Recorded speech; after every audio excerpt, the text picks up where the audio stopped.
Hello मेरे प्यारे बच्चों, तो कैसे हैं आप। मैं आज बहुत ही इंपॉर्टेंट टॉपिक को लेकर आपके सामने आ गया हूं। यह बहुत ही इंपॉर्टेंट टॉपिक है जिसको आप लोग देखिए। आज हमारे सामने जो इंपॉर्टेंट टॉपिक है वो है test tube baby. Test tube baby क्या होता है, इसको आज हम बहुत अच्छे से डिस्कस करेंगे। तो आइए हम अपने टॉपिक को शुरू करते हैं। तो आइए बोर्ड पर, यदि किसी मादा के शरीर में ओवम कम बन रहा है तो भी समस्या की बात है, और यदि किसी पुरुष में शुक्राणु कम बन रहे हैं तो भी समस्या की बात है। तो इसका निदान जो है वो डॉक्टर के पास बहुत सारी टेक्नोलॉजी होती है। तो इसके थोड़ा चित्र के माध्यम से समझिए कि ये क्या है। ये इसको जैसे नॉर्मल भाषा में बच्चेदानी कहते हैं, यूट्रस, गर्भाशय। और ये क्या है, फैलोपियन ट्यूब है।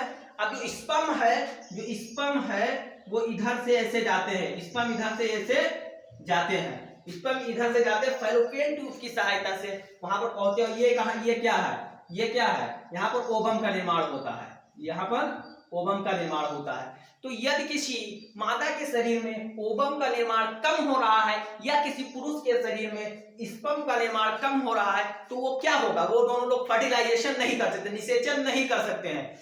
तो वे आपको बताया था इनफर्टिलिटी बंध दंपत। तो वो बंध दंपत के अंतर्गत तो हमारे देश में बहुत सारे ऐसे दंपति हैं जो कि संभोग तो करते हैं लेकिन उन्हें संतान का सुख नहीं मिलता है।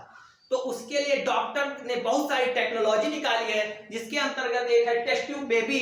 तो टेस्ट ट्यूब बेबी क्या होता है इसको हम आज देखेंगे। तो आइए चित्र के माध्यम से समझिए। तो भाई अगर किसी मादा के शरीर में ओवम कम बन रहा है तो डॉक्टर एक ट्यूब के माध्यम से फैलोपियन ट्यूब तक पहुंचकर और वहां से सेक्शन से ओवम को निकाल लेते हैं। और फिर यह नेचुरली है कि जो पुरुषों में जो स्पर्म होता है वो बाहर होता है। तो फिर मादा के ओवम को लेकर और पुरुष के स्पर्म को लेकर वो दोनों फर्टिलाइज कराते हैं। ये क्रिया किनके बीच में होती है, जो पुरुष अथवा मादा संतान उत्पन्न नहीं कर सकते। वो संभोग तो करते हैं लेकिन उन्हें संतान का सुख नहीं मिलता है। तो ये डॉक्टर की टेक्नोलॉजी है। तो फिर मादा का ओवम लेकर और पुरुष का स्पर्म लेकर वो फर्टिलाइजेशन कराते हैं। कहां, फैलोपियन ट्यूब में ना होकर एक रबड़ की जैसी ट्यूब होती है, उसमें शरीर के अंदर जैसा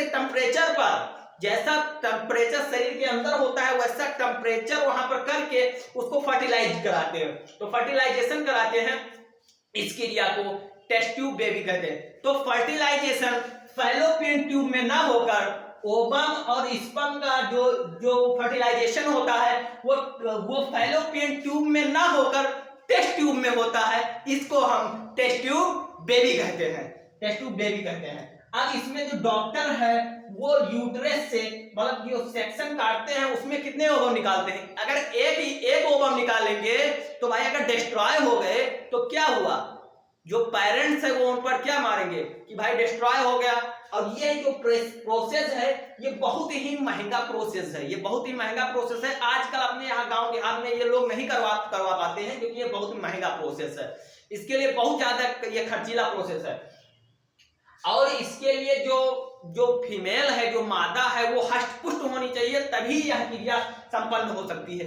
तो भाई यहां से क्या करेगा, डॉक्टर दो ओवम निकालता है। अब भाई कहीं अगर दोनों ओवम डिस्ट्रॉय नहीं हो तो क्या होगा, उसको क्या कहते हैं भाई, जुड़वा बेबी हो जाता है। टेस्ट ट्यूब बेबी में जुड़वा होने के ये चांसेस ज्यादा होते हैं। अब तो बहुत सारी टेक्नोलॉजी आ गई है जिससे एक ही ओवम निकाल के फर्टिलाइज डिस्ट्रॉय नहीं होता है।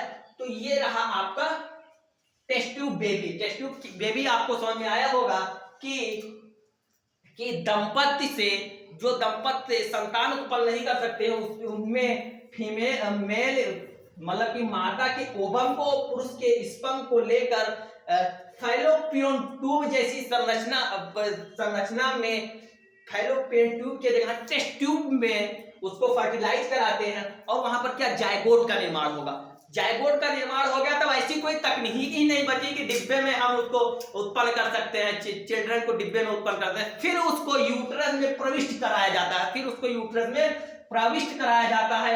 डॉक्टर टेस्ट ट्यूब के माध्यम से वहां पर उसको प्रविष्ट कराते हैं। उसको क्या न्यूट्रिशन की जरूरत होगी तो वो उसको यहाँ पर प्रोसेस कराएंगे और न्यूट्रिशन होगा और जिससे कि संतान की उत्पन्न होगी। तो इस क्रिया को हम टेस्ट ट्यूब बेबी कहते हैं। अब इसको डिफाइन कैसे कर सकते हैं उसको थोड़ा यहाँ पर देखिए। इसको लिखा गया इस क्रिया को हम IVF इन विट्रो फर्टिलाइजेशन पात्र निषेचन कहते हैं।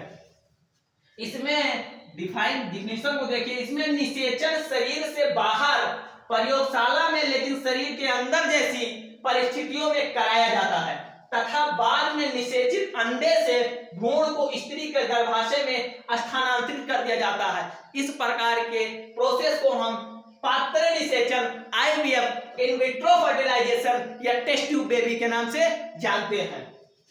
तो इसी तरीके से मैं अपने क्लास को एंड करता हूं। अगर वीडियो पसंद आई है तो वीडियो को लाइक करिए, चैनल को सब्सक्राइब करिए। तो ये टॉपिक आपके लिए बहुत ही इंपॉर्टेंट है और बहुत अच्छे से इसको समझने का प्रयास कीजिए। तो तब तक के लिए मिलते हैं नेक्स्ट वीडियो में। Thank you, bye bye.